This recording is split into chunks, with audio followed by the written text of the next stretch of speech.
Bold bands of fools. How jerk comedies like It's Always Sunny in Philadelphia, Workaholics, and Sienfeld draw us in and allow us to laugh at the scheming, carefree, dark, narcissist, lying dormant within us.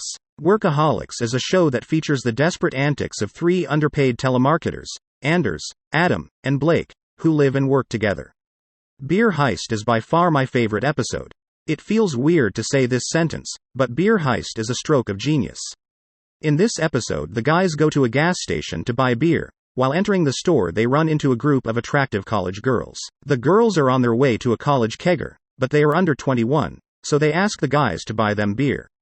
Then the antics begin as one of the guys notices a beer truck near the gas station.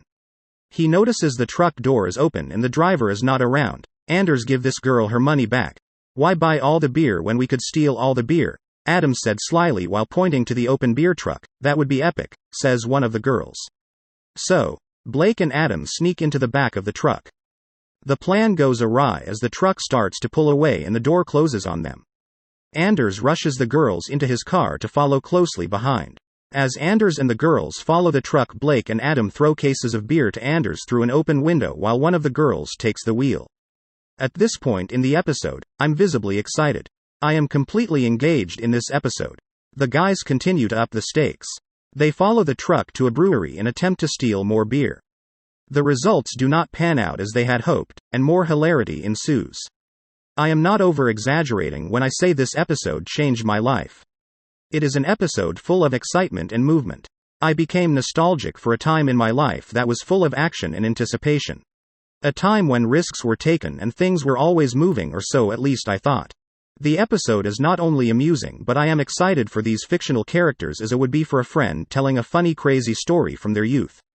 This episode is similar to a season 3 of Seinfeld episode called The Limo. Limo is the episode where Jerry and George claim to be someone else in order to get a limousine ride from the airport. Another bold and adventurous plan gone awry.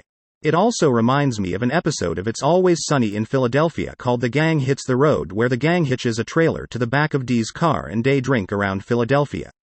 The original intention of the road trip was to leave Philadelphia and travel to the Grand Canyon, but something so simple as a road trip is difficult for this band of misfits. They roast hot dogs and drink beer in a moving van, hit a cyclist with a beer bottle, and pick up a hitchhiker who ends up stealing their car.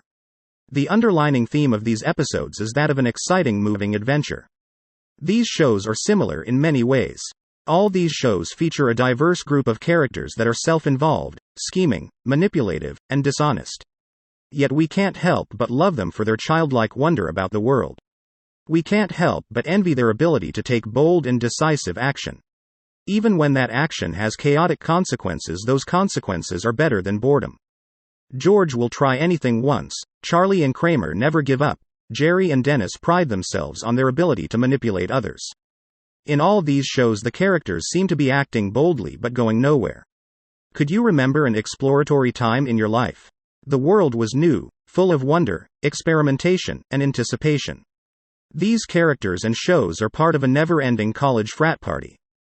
The characters of these shows seem to have more financial resources than they should. Giving these lunatics unlimited resources is akin to giving a chimp a machine gun. In Seinfeld, the resources should not be available to Kramer or George.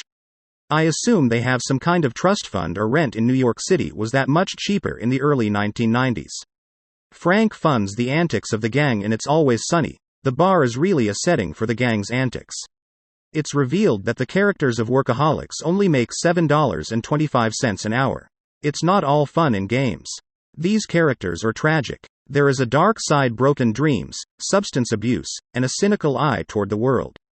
Dee is a failed actress. The boys from Workaholics are stuck in an underpaid job, and George from Seinfeld constantly fumbles in his career and relationships. We relate to these characters because they represent us. We loathe and love them as we do ourselves. We cheer their triumphs and laugh at their failures.